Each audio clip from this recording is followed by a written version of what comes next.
Hello and welcome to Bridge the Gap. I'm Brian Smith, and today's guest is Mark Ritchie of Harbor Sky Imaging. Hello and welcome. Hello there. How's it going, Brian? Not too bad. How you doing? Very well. So, thank you for being on the show. This is awesome. I love talking to people that are supporting Operation Talk to Me, Johnny, and getting their story and just, expanding this net of people that can help people in need when they're in a mental health crisis. Absolutely. Now, tell me a little bit about your military career.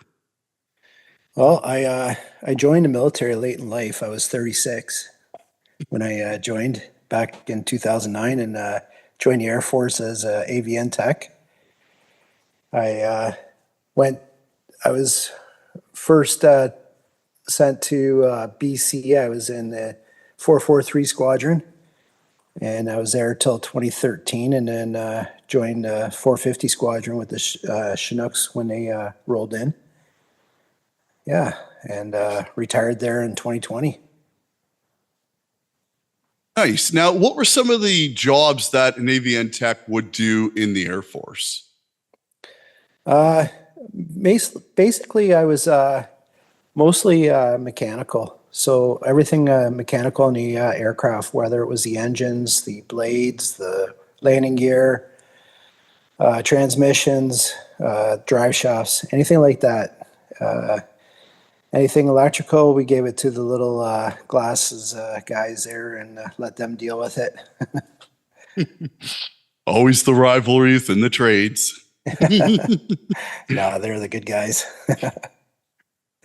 And that's interesting. So how long did that training take to go through that pipeline? Because that sounds very extensive, of almost from nose to tail, wingtip to wingtip. There's going to be something in there that is part of your purview of your job.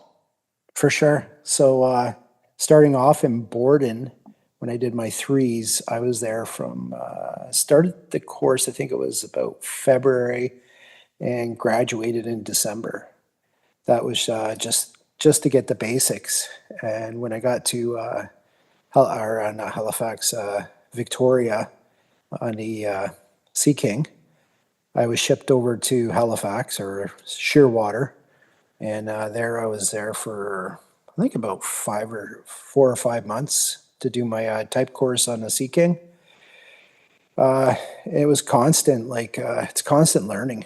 So even though you're finished your type course, you're still constantly learning, And then as soon as I got to Petawawa, I was sent to Delaware and did a type course for the Chinook, and that one was almost 6 months. I was there from November till March. I guess 5 months, yeah. Yeah, I was, and then I also did advanced engine training in Wichita, Kansas. I did a lot of weapons training in California. Yeah, it's quite. You're on the go quite a bit. You're on the road quite a bit as a AVN tech, especially if you're, they like you and stuff, and they want to, you're a workhorse. They'll put that to work. Now, what was your favorite aircraft to work on? By far, it was the Chinook. I call it the flying school bus. It was a little easier than the Sea King, a little bit more roomy to play with. A lot of things I could do. A lot of technology had improved by then. Obviously, you had an aircraft from the 60s, and this was Chinooks are from the 60s too, but this one is an updated one. It's brand new. It was from 2013 or 12, whenever they built that one, and it was a great workhorse and fast helicopter. Had a lot of fun flying in it. Yeah, there is a fun thing about being in a helicopter. Now, what aircraft was like one of the worst ones to work on, just for difficulties of either how it was built or just the temperament of the environments that it was put into, that, it really showed the wear and tear? For sure. So it didn't really show the wear and tear, but the Sea King for sure, by far, being on over the ocean, You're getting the salt air and the salt from the ocean. So they go out for a flight, they come back, and you'd have to give it a freshwater rinse right away because the blades would leave, they'd be black, and when they came back, they were white from all the salt. We would take LPS1, it's like WD-40 style thing, and we would spray pretty much the whole aircraft, wipe it right down. And, it was great because uh, it cost a lot of money, obviously, but the aircraft always looked new. No one could understand how we kept it so nice.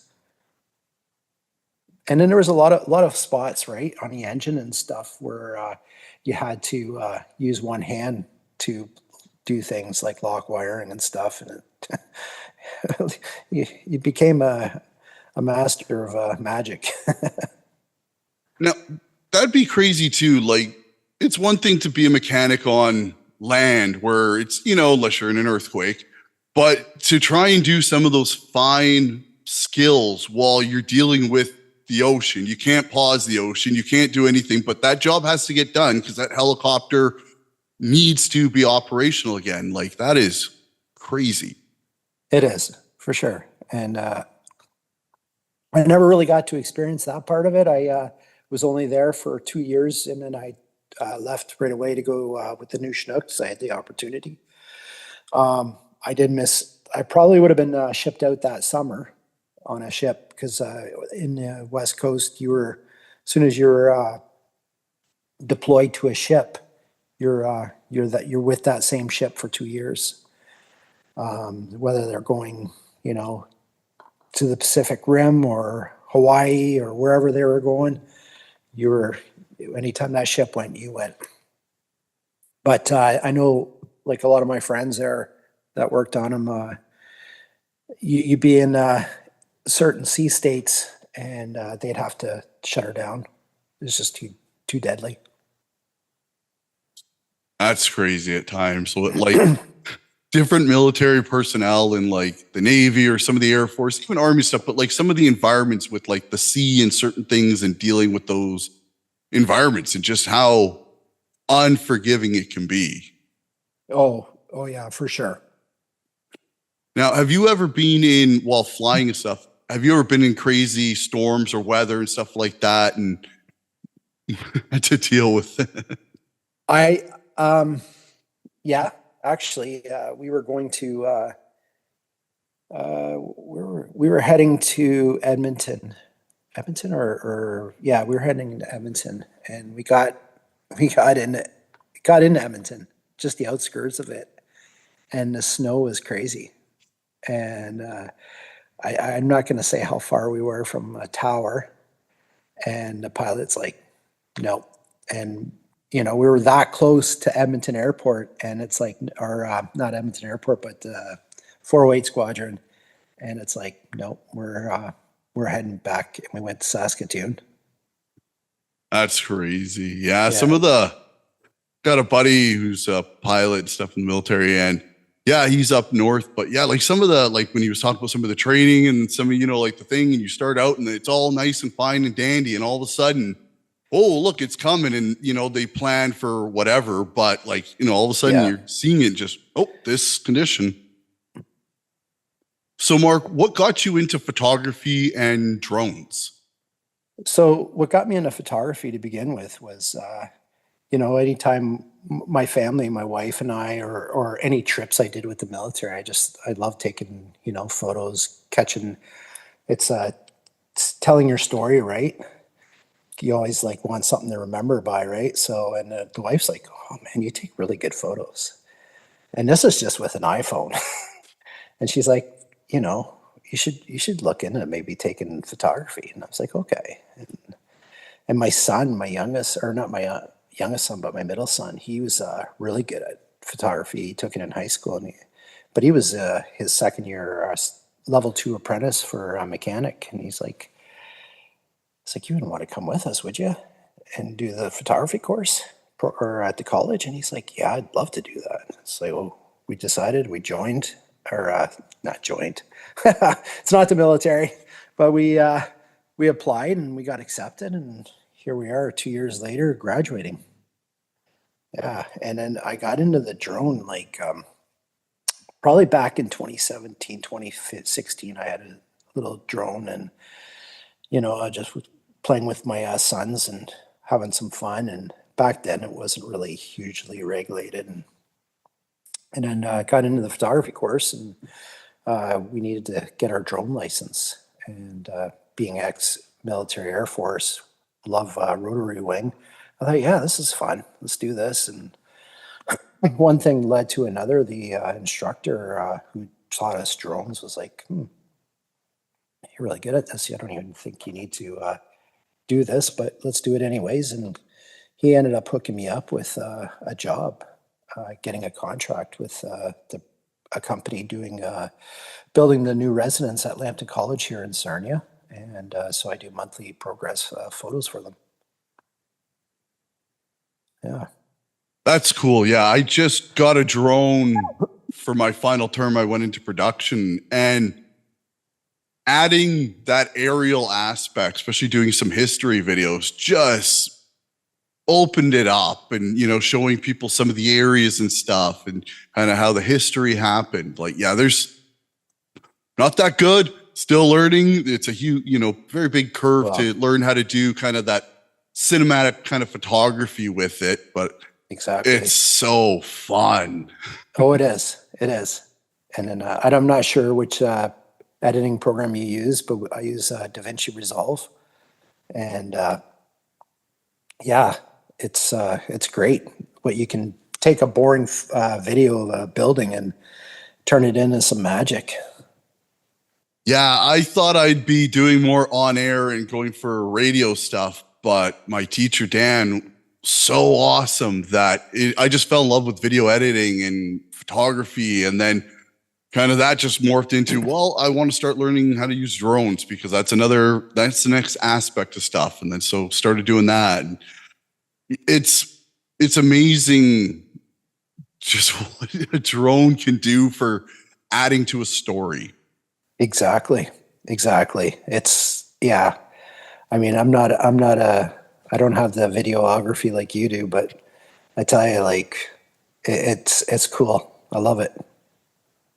Yeah, and you get to explore things that you normally can't check out. Like, either you can't hike to that area, stuff like that. Throw up the drone, and be like, oh, that's cool. That a cave up there, something that I'm not a billy goat. I'm not getting up scaling up no hill that's sheer.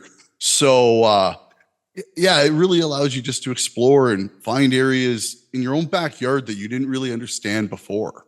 Oh yeah, and you take the trails and stuff, and it gets you out there, right? And you just throw the drone up, get it to follow you. Next thing you know, you got a little tourist video going on. Yeah, exactly. Yeah, it's fun. So how did you start working with Operation Talk to Me, Johnny? I started last summer. I found them on. I don't know if it was an Instagram post or a Facebook post. It was one or the other, and that they're going to be doing an event here in outside of Sarnia. And I started reading up on it, and I was like, oh, I got to contact this person and see if they need a photographer, and I'll volunteer. I'm ex-military. I want to help out as much as I can. And she was great, and she responded right away, like, yes. And I was like, perfect. And then, this year she contacted me again and wanted to, how much I would charge. And I'm like, no, we've been through enough. This is for a good cause. I am not going to take any money for this. If anything, I'll give some money towards this. Yeah. Yeah, I found him last year too. Same kind of thing, Instagram, like, hey, I'd love to interview for a podcast. And then we yapped for like an hour and a half or whatever. And then there was a couple of school projects where I needed certain interviews with certain topics. And she was more than willing to give me her time for that. And then, I had to find another practicum, my second one for the program. And I just reached out, like, hey, Lisa, would you need any of this? Yes, please help. And it was like awesome. And I love doing this stuff. One, helping the veteran community, and it's just a great cause of, you want to give your time and stuff like that. I'm going to, even after this practicum's done, I mean, she's got me for whatever skills I can give to just Yeah, help boost exactly. and everything like that. Like, yeah, it's a very just powerful story. And I just love helping out. It is great, and it's not just what's great about her and their organization. It's not just for military. It's like, even though we're military, ex-military, it's for all first responders. So I was there chatting it up with whether it was OPP officers or paramedics, and they all got the same story. Hmm. They all have a little bit of broken. You know, it just comes with the territory, right? I mean, I was not infantry. I was not, first line, but I'm still like, it's still put into you, like in the military. Like my son and I, we saw a head-on collision a couple of years ago on the way to Ottawa, or on the way back from Ottawa, and your first instinct is, you're right, get in there, right? Like, don't stop, go help the person out. That's your first instinct, and you can see that in the military, like with personnel. Like, it's just not the same with outside of the military community.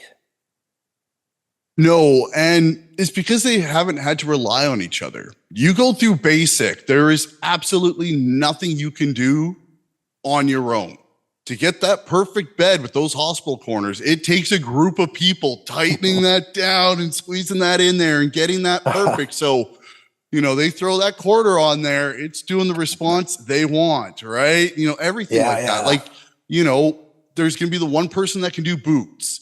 All right, you do my boots. I'm going to make sure your locker is squared away. And this person, that person, everyone finds their little skills and starts That's helping out right. within the section and the platoon, because you have to. If not, you're going to get punished. Or, hey, that weekend that you were told you might be getting, guess what you're going to be doing instead? A whole bunch of PT and, room inspections, and we're going to do drill, right? Like, there was Oh incentives yeah. to build that community because you had to. Oh yeah, for sure. It's not a solo organization. And those No. people quickly get weeded out as being like, the blades. So it does build that bond where, even if it is Army, Navy, Air Force, there's still going to be those little jabs between, the different, and even with the trades and down to the regiments, and even within the platoons. Oh, yeah, that platoon over there, they suck. Yeah, right. Like, there's always Oh going to be yeah. that little bickering like siblings, but Oh yeah. sometimes you're stuck around each other longer than you are around other family members. And you're forced to be in those conditions for days, weeks, months. So get used to it. Oh yeah. I know. Going to different squadrons, it was this. What can we take from this squadron? Bring back to our squadron. Well, it's not stealing. We're just trying to replace something that one guy stole back in World War One. Right? It's all good. Yeah. So, what are some of your future goals that you have?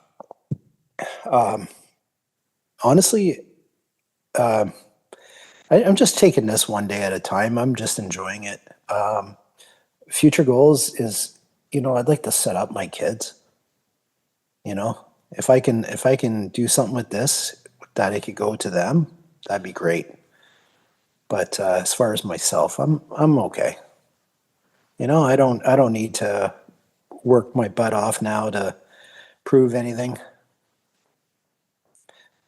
Yeah. And that's sometimes, you work hard early on, you get kind of that stuff set up, and you can kind of have a little bit more of that relaxed later in life. I mean, there's always the economy, the world, stuff that can get thrown around there. We're always like, well, that wasn't planned for in our retirement. So we're going to Uh, have to reshuffle this a little bit. But yeah, yeah, I mean, and sometimes that's just the best kind of attitude to have, because when you're like that, when opportunities come, you can find that one that fits you just right, and then go down that path. And then you find that there's even more opportunities that come from that when you're kind of more receptive to everything, because you're not chasing one thing in particular. yeah. Oh yeah, for sure. Yeah, it's I just now I'm just trying to get over what I went through and move on. Yeah, exactly. And a drone is a great way to do that. Oh yeah, yeah, oh, yeah. And it fits our scripture, right? Like we're so well disciplined. So, Yeah. but it's a different world now. Well, I started flying the drone, and I don't know about discipline because I made sure I had about 5 batteries within the first month because I'm like, okay, this isn't long enough. I need to fly longer, more, more, more. Perfect. Yeah. Now I've got everything I want. I'm content, but after you start flying it for that little bit, you're like, yeah, I just want to keep doing this more. This is so fun. Oh yeah. Yeah, for sure. Yeah. So, so Mark, where can people find you? They can find me on Linked. They can find me on Facebook, and yeah, my website is harborskyimaging.com. It's HABOR Sky Imaging. I took out the U. Don't ask me why, but I did. But I like it. It's different, and you can find some of my videos on YouTube, but they're more just for me to upload to my website. I find it comes out better on YouTube than any other platform. Yeah. Well, Mark, thank you for being on the show and helping Operation Talk to Me, Johnny. Well, thank you, Brian. I enjoyed this, and it was nice meeting you. It's nice meeting you too, and we'll keep up these conversations. Yeah, man. Appreciate it. Thank you for watching. I'm Brian Smith, and remember, get back up.